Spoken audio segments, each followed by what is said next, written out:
ॐ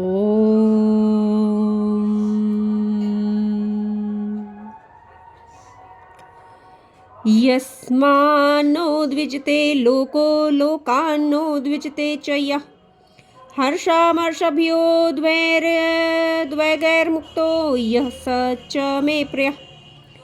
जो ना तो किसी को उद्विग्न करता है और ना स्वयं होता है, जो हर्ष विषाद भय उद्वेग आदि से रहित है, वह भक्त मुझको प्रिय है। तो परमात्मा को कैसा भक्त प्रिय है, आप मुझे बताएंगे? आप कमेंट कीजिए मुझे और मुझे बताइए कि कैसा भक्त प्रिय है परमात्मा को। और अभी तो मैं आपको बता रही हूँ कि परमात्मा ने स्वयं बताया है। अब आप इसे मानते हैं या नहीं, ये मुझे बताइए कि क्या परमात्मा ने सही कहा, कैसा पसंद है उन्हें अपना प्रिय। तो जो ना किसी को उद्विग्न करता हो, किसी भी तरह से परेशान नहीं करता कोई किसी को, और ना स्वयं होता है, ना किसी का वो फायदा उठाता है और ना किसी को स्वयं को उठाने देता है, ना किसी से द्वेष करता है और ना ही किसी के लिए कोई भी अधर्म या कोई भी अनुचित कार्य करता है। कभी कोई प्रसन्नता या हर्ष का समय हो तो उसमें उसे कोई फर्क नहीं पड़ता, दुख का समय हो तो भी उसे कोई फर्क नहीं पड़ता। समत्व अर्थात समबुद्धि योग वाला। मुझे कमेंट करके बताइए कि आपने पिछले अध्यायों का अध्ययन किया है, जो मैंने निरंतर एक श्रृंखला में श्रीमद् भगवद गीता का जो पाठ किया है। क्या आपने सभी पाठों को ध्यानपूर्वक सुना? क्या आपने उसे समझा? क्या आपने परमात्मा की राह को अपनाया, उस पर अग्रसर हुए स्वयं के कल्याण के लिए? मुझे कमेंट में बताइए। और अगर नहीं हुए हैं तो कृपया अब उस योग को धारण करना प्रारंभ कर दीजिए। अनपेक्षः शुचिर्दक्ष उदासीनो गतव्यथः सर्वारंभ परित्यागी यो मद्भक्त समे प्रिय।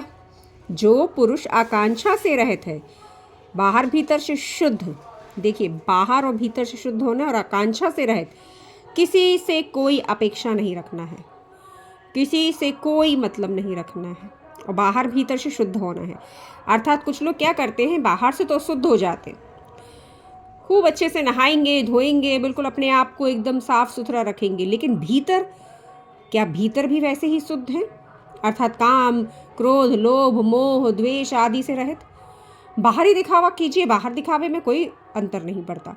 अगर कुछ ऐसा पल है, कोई ऐसा क्षण है कि आपको क्रोध दिखाना है, आवश्यक है, क्रोध दिखाइए, क्योंकि वह प्रकृति ऐसी सामने होगी कि बिना उसके, कहते ना, तुलसीदास जी ने कहा, सठ सन विनय कुटिल सन प्रीति सहज कृपण सन सुंदर नीति, ममता रत सन ज्ञान कहानी अति लोभी सन विरति बखानी। तो भिन्न भिन्न प्रकृति के लोग आपके सामने आएंगे तो उनके लिए आप दिखावा कर सकते हैं, किंतु सहज रहकर भीतर सहज रहना है। तो जो पुरुष आकांक्षा से रहित, बाहर भीतर से शुद्ध, चतुर, पक्षपात से रहित और दुखों से छूटा हुआ है, वह निष्काम कर्म करने वाला भक्त मुझको प्रिय है। मैं जानना चाहती हूँ कि आपने पिछली वीडियोस का जो श्रीमद् भगवद गीता का पाठ मैंने किया, उस अध्ययन में मैंने पुरुष किसे कहा है? कृपया मुझे कमेंट करके बताइए कि मैंने पुरुष के बारे में आपको क्या बताया। कौन है वह पुरुष? बाहर विचरने वाला पुरुष है या फिर कोई दिव्य है? क्या समझा आपने और क्या समझाया मैंने? मुझे कमेंट कीजिएगा। अर्पणा आध्यात्मिक जगत चैनल को सब्सक्राइब कीजिए और जन जन तक पहुंचाइए और निष्काम भक्ति में लग जाइए। परमात्मा से योग प्रारंभ कर दीजिए। यो न हृष्यन्ति न द्वेष्टि न शोचति न कांक्षति, शुभाशुभ परित्यागी भक्ति मान्य समे प्रिय। जो न कभी हर्षित होता है, न द्वेष करता है, न शोक करता है और न कामना, जो शुभ अशुभ सभी कर्मों का त्यागी है, वह भक्त मुझको प्रिय है। मित्रों, यहाँ जो ये बात चल रही है, परमात्मा के द्वारा जो गुण बताए जा रहे हैं, उस निर्गुण निराकार की और सगुण साकार की भक्ति के लिए जो प्रिय है उन्हें, तो वह ये बता रहे हैं कि बाहर दिखावा नहीं करना है। मतलब आप बाहर कोई चेष्टा नहीं कर रहे हैं, हर्ष शोक दुख जो भी आपको हो रहा है, लेकिन भीतर आपको सब कुछ व्याप रहा है, सब कुछ व्याप्त हो रहा है, अर्थात आपकी इंद्रियां उसके वशीभूत हैं। अगर आप हर्षित हो रहे हैं तो भीतर ही भीतर अत्यंत उल्लास छा रहा है। नहीं, परमात्मा की याद में उल्लास छाना चाहिए। आप द्वेष कर रहे हैं किसी को, घृणा हो चुकी है मन में, पीड़ा हो रही है मन को, नहीं, बाहरी दिखावा कर लीजिए, मन के भीतर नहीं होना चाहिए। मन में तो एक परमात्मा का वास हो। इसके लिए मैं आपको बताती हूँ कि अगर आप अपने गुणों को पहचानना चाहते हैं तो कैसे पहचानेंगे। अगर आपको किसी पर क्रोध आ रहा है या किसी से घृणा हो रही है, तब आप भक्ति नहीं कर पाएंगे। भक्ति में आपका मन लगेगा ही नहीं, निश्चित मानिए। क्योंकि जिस सगुण साकार परब्रह्म परमात्मा की हम आराधना कर रहे हैं या निर्गुण निराकार की हम आराधना कर रहे हैं, वह इन सब से रहित है। वह प्रकृति में होते हुए भी प्रकृति से परे है।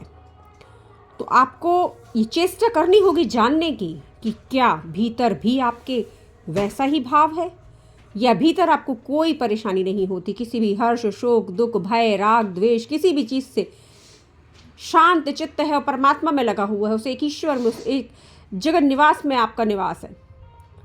ये आपको परखना होगा। अगर ऐसा है तब तो आप सफल होते जा रहे हैं, क्योंकि उसने आपको नहीं छोड़ा है। और अगर भीतर भी आपके घृणा द्वेष उद्विग्नता भरी हुई है, तब समझ लीजिए कि उसने आपको छोड़ दिया है। आपने उसे नहीं छोड़ा, परमात्मा ने ही आपको छोड़ दिया है। क्योंकि कीचड़ में परमात्मा का वास नहीं है, शुद्ध साफ जल में परमात्मा का वास है। अर्थात मन शुद्ध साफ होना चाहिए, चित्त शुद्ध शांत होना चाहिए और बुद्धि समत्व में स्थित होनी चाहिए। तो शुभ और अशुभ सभी कर्मों का त्यागी है वही भक्त मुझे प्रिय है। कामनाओं से रहित हो, निष्काम हो, अर्थात समः शत्रौ च मित्रे च तथा मानापमानयोः शीतोष्ण सुख दुःखेषु समः संग विवर्जितः तुल्य निंदा स्तुतिर्मौने संतुष्टो येन केनचित् अनिकेतः स्थिर मतिर्भक्तिर्मान में प्रियो नरः। जो शत्रु मित्र और मान अपमान में सम है। देखिए, बार बार प्रभु बता रहे हैं कि समबुद्धि रूपी योग करना है। शत्रु मित्र दो का नाम लिया है, इसमें भी समबुद्धि होनी चाहिए, क्योंकि ना कोई मेरा शत्रु है ना कोई मेरा मित्र है, बस वह एक परमात्मा ही है। अभ्यास से हो जाता है मित्रों। मान अपमान में भी सम, कोई मेरा तिरस्कार कर रहा है, कोई मुझे सम्मान दे रहा है, तो भी आप समबुद्धि रूप योग का अभ्यास कीजिए। अभ्यास से सब कुछ संभव है। सर्दी गर्मी और सुख दुखादि द्वंद्वों में भी सम, क्योंकि सर्दी किसे लग रही है? देह को। गर्मी किसे लग रही है? देह को। अब अगर आप भीतर की ओर जब प्रवेश करेंगे तो आप पाएंगे कि आप देह रहित हैं, आप देह हैं ही नहीं। तो जो सुख दुख शरीर को व्याप रहे हैं, शरीर में हो रहे हैं, उसका अंतर आपके चित्त में नहीं पड़ना चाहिए। आपको इन सभी में सम रहना है। इन द्वंद्वों में जो युद्ध चलता है कि मुझे दुख हो रहा है, मुझे सुख मिल रहा है, इनमें समबुद्धि रूपी योग अपनाना है।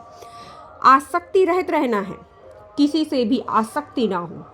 कोई भी आदत हो सकती है, कोई भी व्यक्ति हो सकता है, कोई भी वस्तु स्थान कुछ भी हो सकता है, उससे आसक्ति मत रखिए। आसक्ति तो केवल एक में हो, वो है परमात्मा।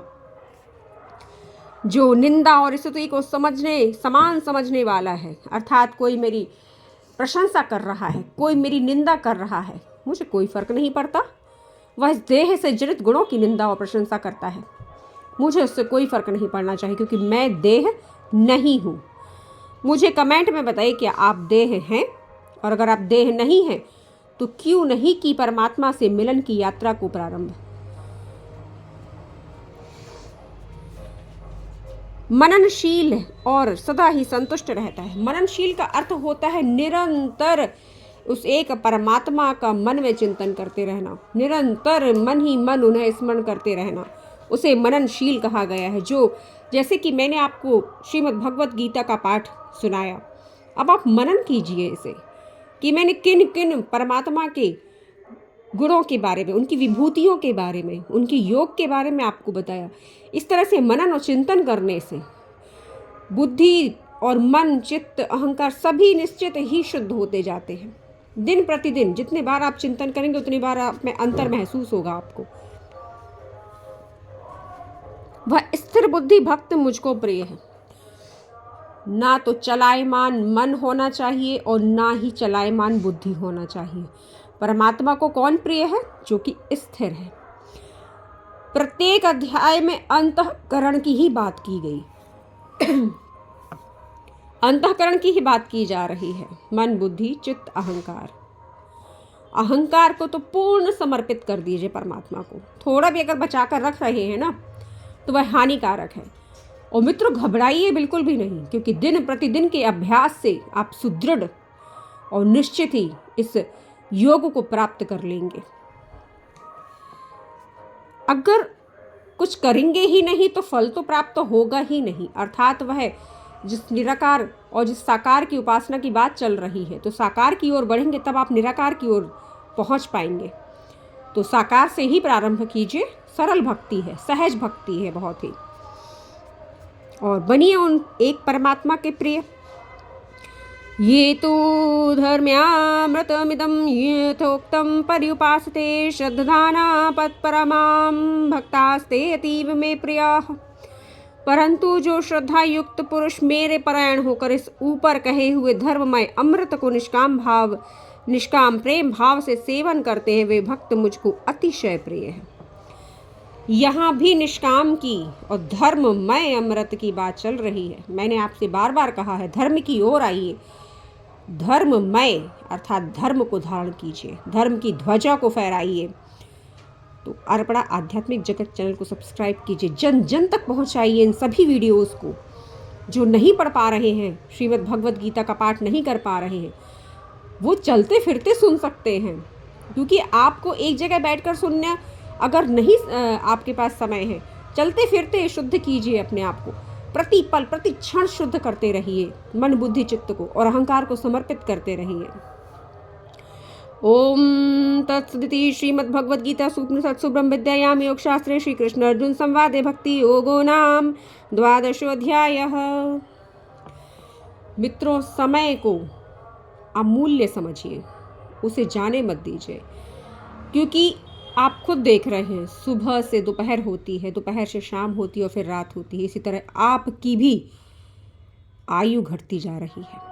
किस क्षण बुलावा आ जाए परमात्मा का कि तुम करके क्या आए। तुम्हें भजन करने के लिए भेजा था उसे एक ईश्वर का, अपनी उन्नति के लिए भेजा था। क्या किया? समय व्यर्थ गवाया नश्वर चीज़ों में, अविनाशी को प्राप्त ना कर पाए। तो अविनाशी को प्राप्त कीजिए, खोजिए खुद के भीतर कहाँ है वह, कहाँ छुपा बैठा है वह एक परमात्मा जो आपका परम प्रिय है, जो आपका सबसे बड़ा प्रेमी है, जो आपका सबसे बड़ा हित चाहने वाला है।